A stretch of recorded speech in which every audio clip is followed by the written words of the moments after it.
那我们就开始我们今天的主题哈。所以我们今天特别看到很多小朋友嘛，来那边有一位小朋友对不对？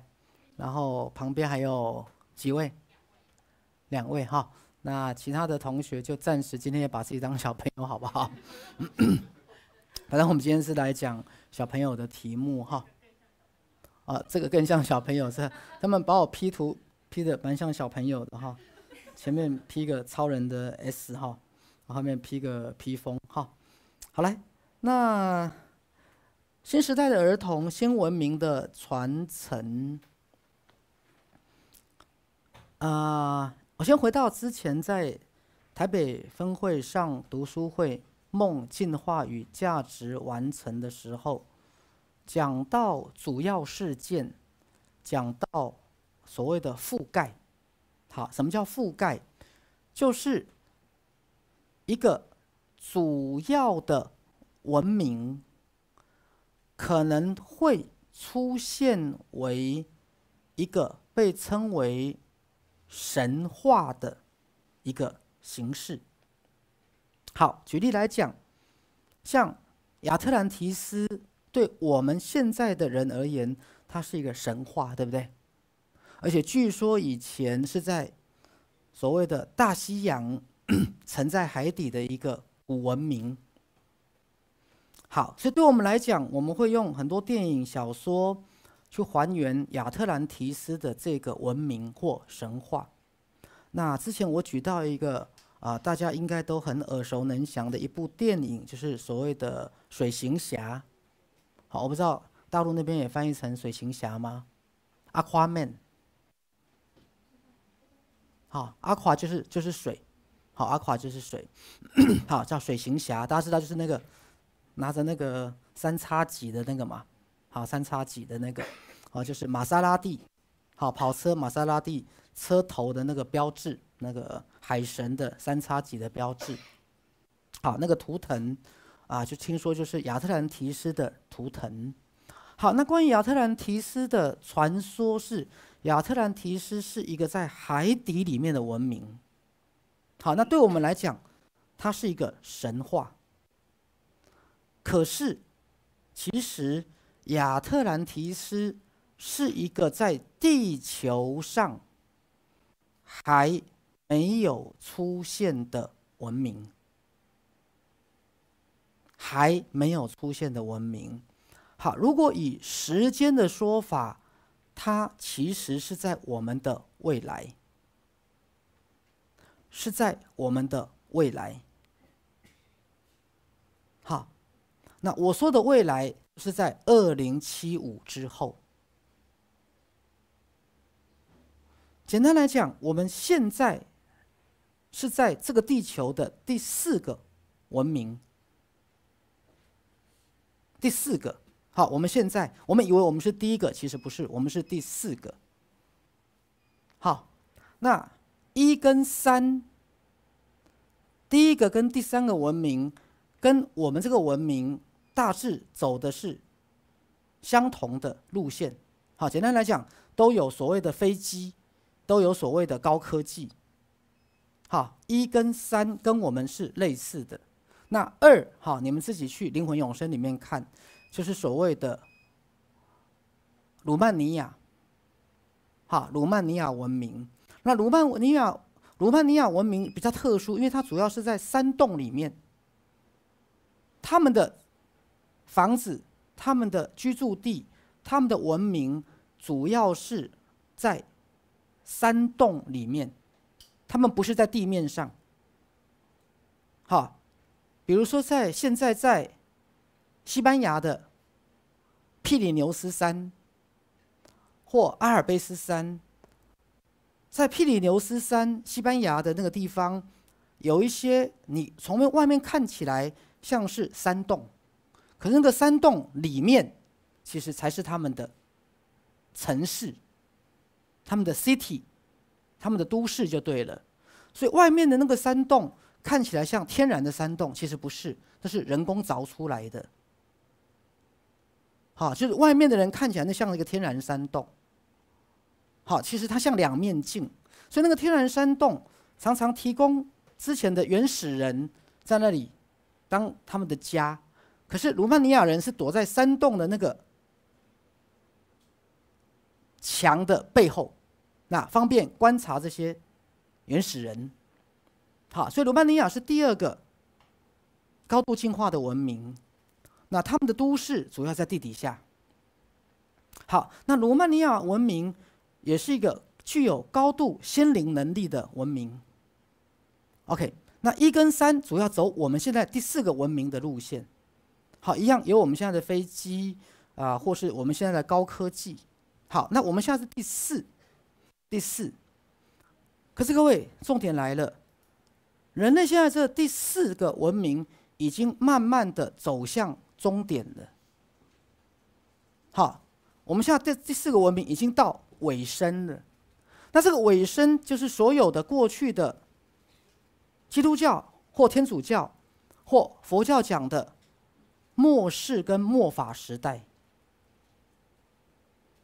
好，就是以前的宗教讲的末世跟末法时代。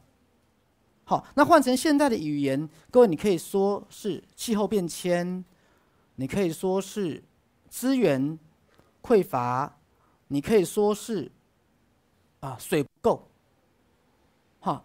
土地不够。好，所以刚才同学听到沉默在比利时的家后院就有2400平方米，就是800平，会吓一跳，会吓一跳。好，在台湾没有这么奢侈的条件。好，800平可以盖一个大楼了，可以盖一个大楼。OK， 所以等于说现在的地球气候变迁，资源减少，然后动植物开始渐渐的绝种，有没有？好，那跟各位比较直接相关的是，现在物价越来越高，然后房子越来越贵，连鸡蛋都买不到，对不对？好，连鸡蛋都买不到。所以等于说，我们现在这第4个文明，也慢慢的走向了尾声。好，所以如果同学记得的话，徐师讲过，每一个文明走向尾声，会有一些不同的变化。比如说，现在大多数的地球人，基本上是在地球的最后一世了。好，就是现在大多数的地球人在这一世的肉体结束之后就不会回地球了。好，所以各位有机会要多出去走一走。好，因为你们下一世，不一定会在地球了。大家先记得这个概念。好，为什么呢？因为地球是一个教室。徐师再举个简单的比喻，就像你小学毕业，你不会再回小学了，除非以校友的身份。各位明白哈？好，所以地球是一间教室。好，它提供一批又一批的人类在这里学习跟成长。那等于说，现在这一批人类已经到了小学毕业了。好，所以在座所有的同学，理论上来讲，我们都是小学6年级的学生。那这一批毕业之后就不会再回地球，那会去哪里？会去比较先进的星球上。可是基本上还在所谓的3界之内，好，还在我们所谓的物质实相啦。好，并没有说所谓的超脱3界。好，各位就是还是在轮回，但是是在轮回的国一，这样知道我的意思？好，轮回的国一，好，在国一就不在地球了。好，因为地球最多到小6，那一小部分的人会留下来。变成第5个文明的祖先，这第5个文明就是亚特兰提斯。所以人类的下一个文明，好，没关系，那小朋友，好，来，人类的下一个文明就是亚特兰提斯文明。好，来，没事没事，好，人类的下一个文明就是亚特兰提斯。那亚特兰提斯，它其实是在我们未来的历史，可是因为这个文明它实在是太辉煌了，它是人类有史以来第一个把精神跟物质结合的文明。1、2、3、4都失败了。各位，1、2、3、4都失败了。好，1、2、3、4后来就是变成过度追求物质，而忽略了精神，有没有？像我们现在就是。来，那2呢？2是过度追求精神，忽略了物质。好，第二个文明，他们想追求一个没有暴力、没有犯罪、好没有攻击性的一个文明。他们希望把人类所有的暴力、谋杀、战争、冲突都转成心灵能量。各位懂我的意思？好，第二个文明，它的实验是这样子的。他希望把人类所有的用在战争上面。来，我们这个文明用在战争是不是很多？核子飞弹啊，坦克车啊，战斗机啦，好，无人机啦，对不对？好，这么多鸡，对，搞到我们都没有鸡蛋可以吃了。OK， 好，所以人类把很多的财力物力花在战争跟准备战争。那第二个文明，他们就是把这一部分给压抑住。好，他们希望把所有的能量导向心灵，所以第二个文明的人长得瘦瘦小小的，那极端的恐惧暴力，因为他们的文明就是要非暴力，非暴力。好，可是因为过度追求非暴力了，造成能量的短路，所以这个文明后来生下来，要么就是天才，要么就是白痴。好，因为过度的压抑了，各位明白我的比喻？好，导致他们的文明失去了活力，失去了活力，所以文明自动毁灭了。好，那毁灭之后，一样两个出路，有一部分罗曼尼亚人，好，大部分罗曼尼亚人在死亡之后，加入了之前第一个文明的那个到的另外一个系统去了，就加入他们之前的那个文明的行列了。那有一部分卢曼尼亚人留下来跟当地的土著混血，所以意思是说，现在的人类某部分也具有卢曼尼亚人的基因跟血液。那哪一类人具有卢曼尼亚人的基因跟血液？第一个，心灵能力特别强，包括心电感应。好，因为卢曼尼亚人他们沟通的时候，常常是闭着眼睛不说话，就是我把我的意念传给你，你把你意念传给我。卢曼尼亚人沟通常常都是用心电感应。各位明白徐师的意思？他们不是用说话，是用意念。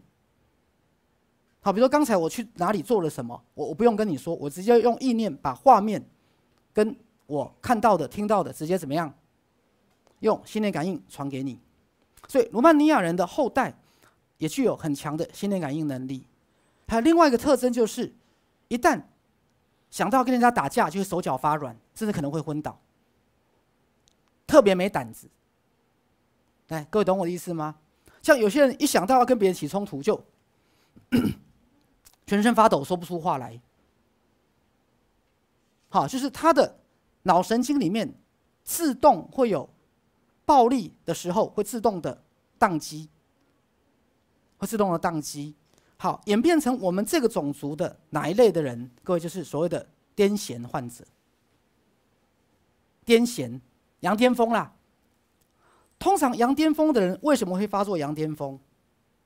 当然有一部分原因是因为细菌、寄生虫、外伤可能会导致。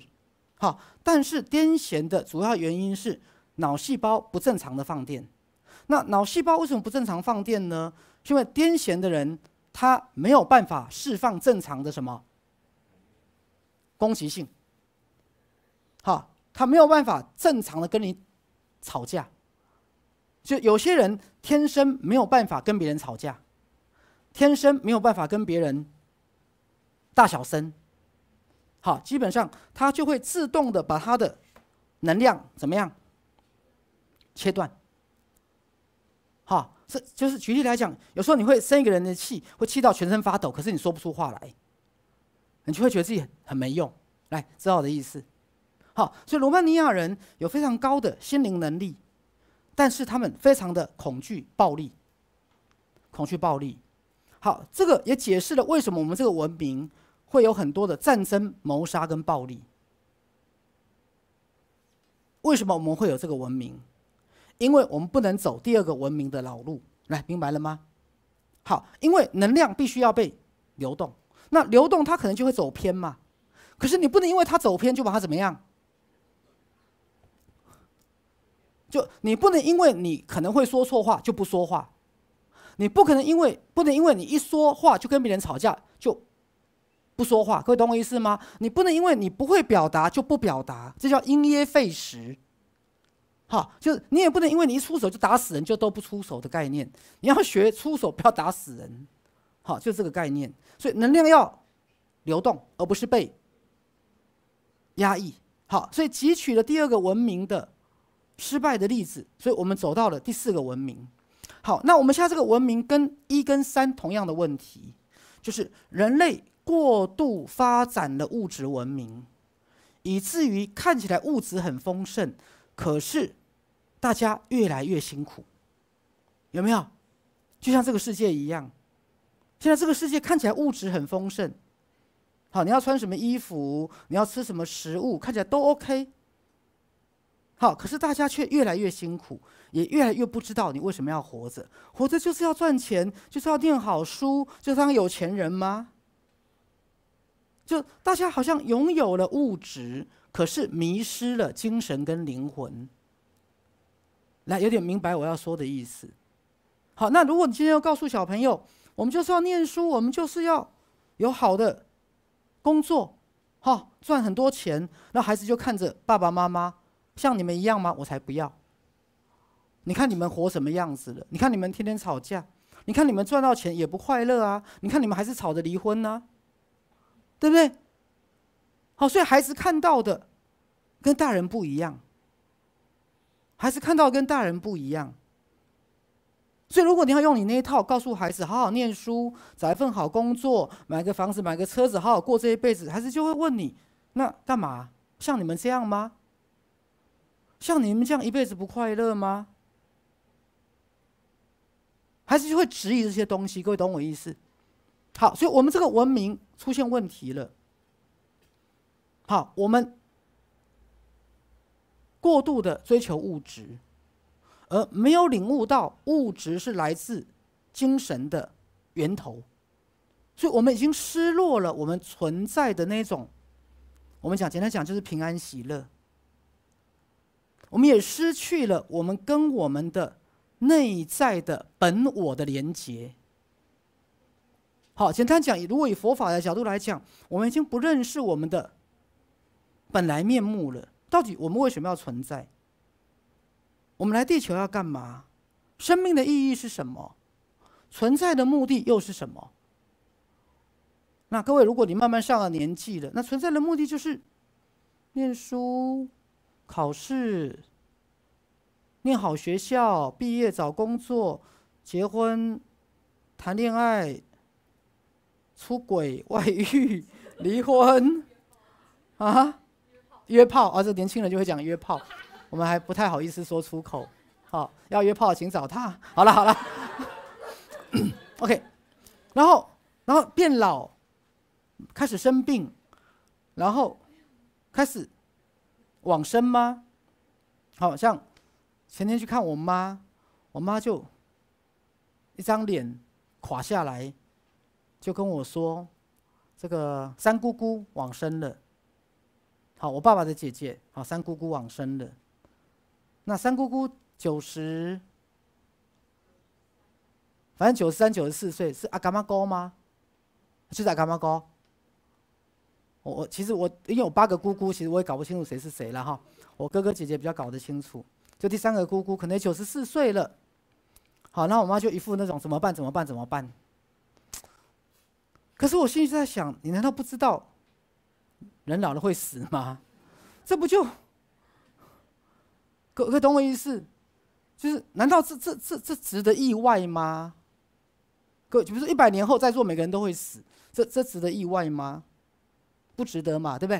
所以到我妈那个年纪，她的这个姑姑、她的兄弟、她的谁陆续死掉，这不很正常吗？好，那学士的意思是说，我们到目前为止，我们对于人的存在跟对于人死后有没有继续存在，我们都不确定啊。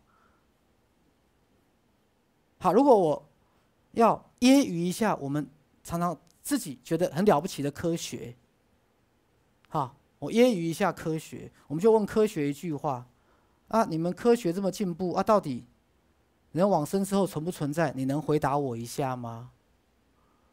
啊，如果你回答不出来，你跟我说科学多进步，各位，连我生命中这么重要的，我到底我肉体死亡之后我还存不存在？科学都无法回答我，那你这算什么科学啊？来，各位懂我意思吗？这就是科学的意思，因为科学只研究物质，它无法研究非物质。好，它无法研究非物质。那你说，如果不是有心理学吗？各位，心理学什么时候研究非物质的？什么时候研究死后的生命的？没有啊，因为心理学矮化自己，把自己什么都要科学化。各位懂我意思吗？来，就好像简单来讲，各位，你要用一切都用金钱来衡量爱情。来，各位，我不是说金钱买不到肉体，它可以买得到哦，但金钱不一定买得到爱情，明白我的意思吗？那如果你爱情什么东西用金钱来衡量，你觉得有没有出问题？有啊，就是你所有的一切都用金钱来衡量，这会出问题的吧？对不对？这会出问题的啊。好，所以心理学它应该要研究很多所谓的非物质的东西，好，甚至是所谓的非科学的东西。可是我们现在心理学是把自己矮化、窄化、限缩到变成科学的一支，明白了吗？对，我们现在的心理学是把自己矮化、窄化、局限化，把心理学变成一种脑科学。来，各位知道我在说什么吗？我们现在的心理学是在研究自我，它在研究脑科学。那脑不存在的呢？来，各位懂我意思哈？所以心理学怎么会是脑科学呢？心理学不可能是脑科学呀。那我就问一句话：那脑不存在呢？你是不是就不存在了？好，来，我们就这个部分再来讲。好，第5个文明。来，各位记不记得刚刚学师讲过，第5个文明是这个地球。来，为什么我讲这个地球？因为我们现在这个地球不是第一个地球。我们现在这个地球不是第一个地球，我们现在这个地球是第 N 个地球。N 知道哈 ？N 就是数不清的意思。所以在我们这个位置，在过去早就不知道出现过几个地球了。哈，可能有第1代的地球人早就不知道到哪里去了，第2代的地球人，第3代的地球人，第4代的地球人，我们已经是第 N 代了。所以在我们现在太空的这个位置，这不是第一个地球。来，明白了吗？这不是第一个地球。OK， 好，所以我才说我们现在是这个地球的第4个文明。好，那我们讲第5。各位，因为现在的小朋友有一部分就是要成为第5个文明的祖先。现在的小朋友就是要成为第5个文明的祖先。好，学士先介绍一下第5个文明——亚特兰提斯。亚特兰提斯是一个高度结合了物质跟心灵的文明。意思是说，它同时发展科学，同时发展什么？所谓的心灵能力。那心灵能力就是我们讲的 ESP，Extra Sensory Perception， 叫超感官知觉。简单来讲，什么叫超感官知觉？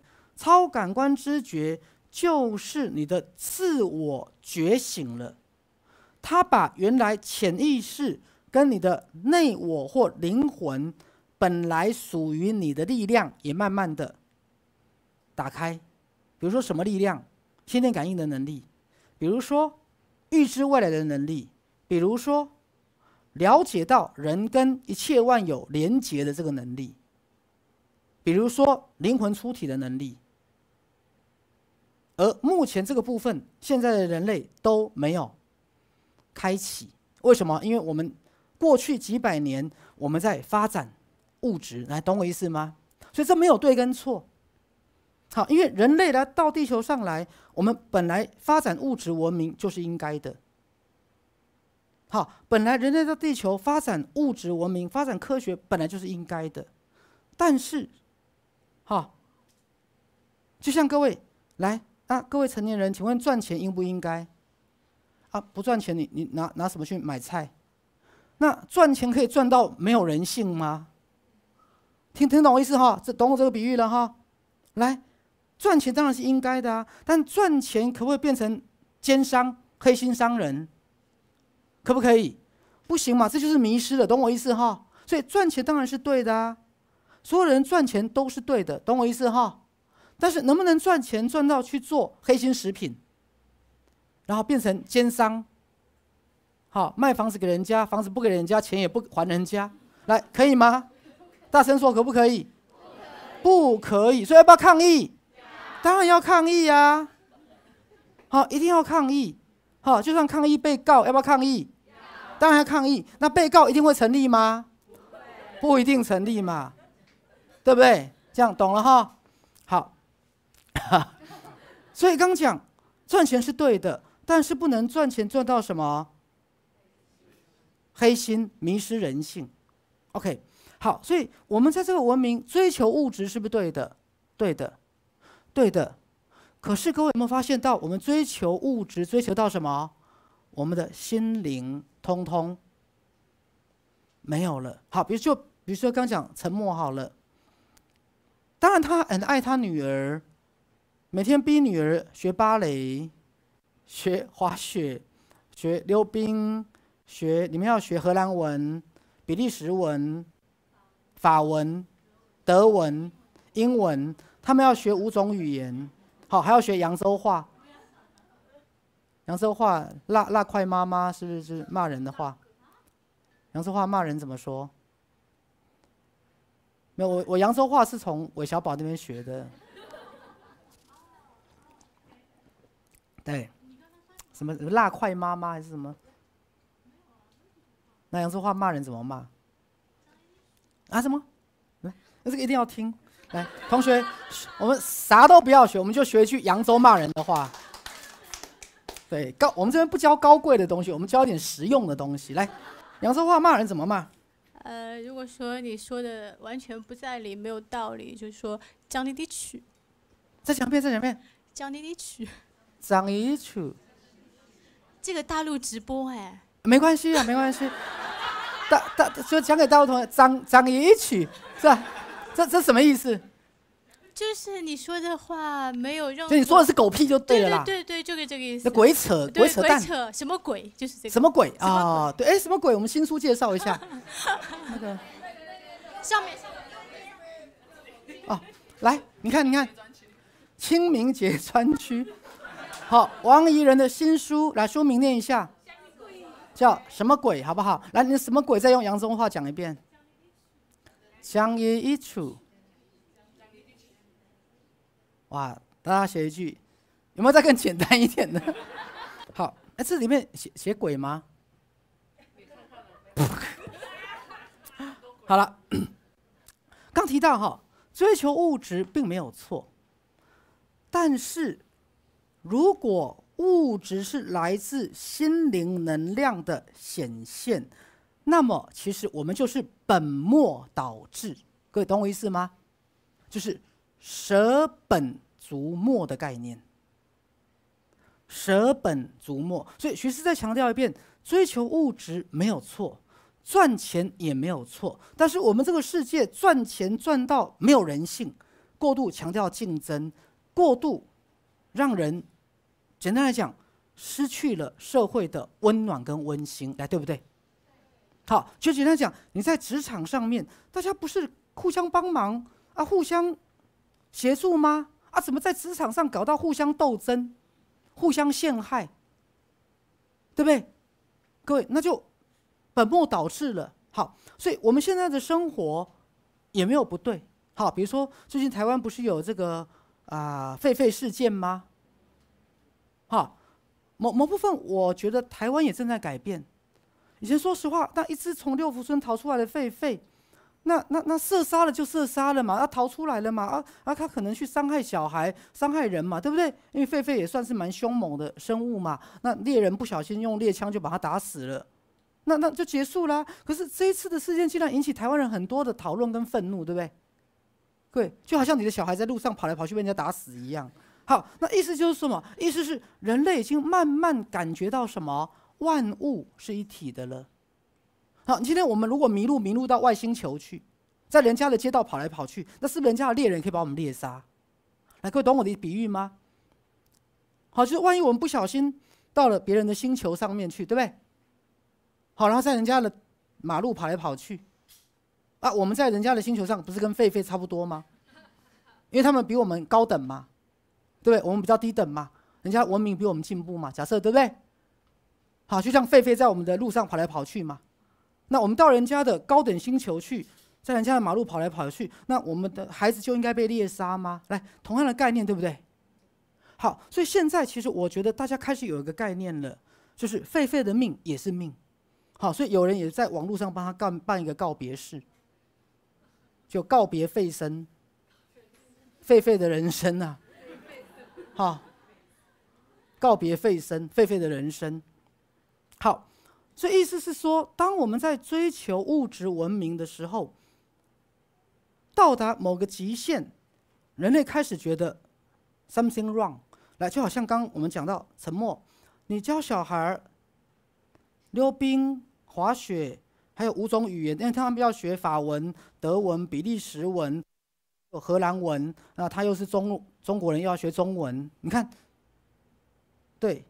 那孩子要学芭蕾啦什么之类的，好，那学这东西当然没有错，当然没有错。好，以前小时候，我们是没有钱去学，那可是问题是孩子喜欢吗？孩子到后来长大是恨你还是爱你？你到底是让孩子过了一个很充实的童年，还是你让孩子从小在沉默补习班长大？各位懂我的意思？到后来孩子是爱你还是恨你？各位，你会不知道，你会不知道。那到底你让他学这么多东西，到底是为了妈妈将来要让他进马戏团表演，好，为了成就妈妈的面子，好，妈妈的那种好大喜功，好，跟妈妈的那个攀比的心，还是真的孩子是喜欢的？各位懂我意思吗？好，那其实一个父母亲让孩子学那么多东西，其实没有错。各位，那父母神经病哦，这是要花钱的，都很。是吧？好，让孩子学的东西都要花钱，都很贵，这些都没有错。可是为什么会后来变这个样子呢？好，就像我们常讲一句话，叫"女大不中留，留来留去，留成仇"。人家就想要结婚了嘛，想要往外跑了嘛，就一马想要把他留在家里。好，那举这个例子来讲，好，人类的文明到现在，到底我们有没有走错路？好，那学士在讲另外一个概念哈，好，我讲第一个概念是用进废退。好，来，用进废退，因为以前演化论曾经有2个理论在打架，一个就是用进废退论，一个就是物竞天择论。好，那最后当然是物竞天择论胜出，就是后来达尔文因为基因的变异天择，好，基因产生变异，像长颈鹿的脖子，好，长颈鹿的脖子，因为基因变异，然后环境的淘汰，导致长颈鹿的脖子越来越长。好，所以演化论后来的胜出的理论是天择论，好，就是我们所谓的弱肉强食。但是各位在日常生活当中，来，其实大家忽略了用进废退。好，我举个例子，如果用进废退理论是错的，那么你们从现在开始都不应该运动，然后能不要走路就不要走路，来减少关节的什么磨损跟使用率。从现在开始，你能坐就不要站，能躺就不要坐。你现在所有一切能不动就不要动，因为减少使用，减少损耗，你就可以保持健康，保持活力，甚至长寿。来跟我说对不对？来，对还是不对？这样懂我的意思了哈。好，那很简单，你越不动，它越不会损耗啊。那不是就可以用越久吗？好，脚踏车都不骑，放在车库容易坏，还是常常拿出来骑比较不容易坏？哎，这就是有趣的理论哦。可这个理论其实是违背常识的哦。脚踏车放在车库都不骑，哎，都不骑都不使用啊，不是就可以保持都是新的嘛？就像房子都不要住人啊，不是就没有使用，没有使用就没有损耗嘛？啊，房子住了人啊，不是就有使用，要使用不就有损耗？会跟身体一样啊。那身体你要年轻，你要健康，你要活到老，就是尽量不要损耗嘛。不要损耗就什么意思？就不要动嘛，连走路都不要走路嘛。来，是这样子吗？来，好，所以我们刚刚就讲到一个理论，叫什么？用进废退。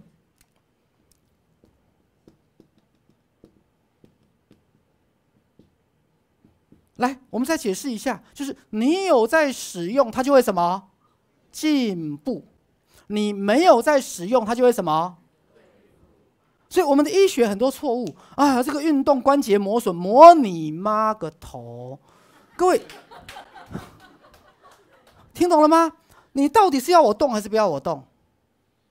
我动你又说劳损，你又说磨损；我不动你又说我退化。来，各位有关联吗？其实没有啊，但是用进废退这个理论对不对？你没有在使用，它当然就会退化嘛。你越使用，当然就是越进步。可是各位，那这又违背物理能量定律啦。能量不是越用越少吗？钱不是越花越少吗？来，难道钱越花越多吗？来，有没有矛盾呢？如果你不去用钱，那你就不需要钱，不需要钱就不想去赚钱。所以你为什么想去赚钱？因为你要用钱，所以你想要去赚钱。所以钱是不是因为你想要用很多钱，所以你才要赚很多钱？所以钱是越用越多，还是越用越少？还是越想用钱的人，钱会越多？听懂了没有？好，所以我们先讲用进废退。先仔细听这个概念，就是你想要去使用的东西，就会越来越进步。对，好，包括你们现在要学任何的技能，当你这个技能对你有需要，你就会去使用它，你去使用它，它就会进步。对，当这个东西对你而言是不需要的，各位不需要的，你就不会去用它，不去用它，你就会退步。包括你们家也是一样，有使用的东西就会越来越，你会去维护它嘛？好，各位，这是一个很重要的概念。再来，如果你喜欢这支影片，请按赞、订阅、分享并开启小铃铛，支持赛斯教育基金会，支持赛斯网络电视台，让我们用不一样的角度一起看世界，来体验共同创造的一切。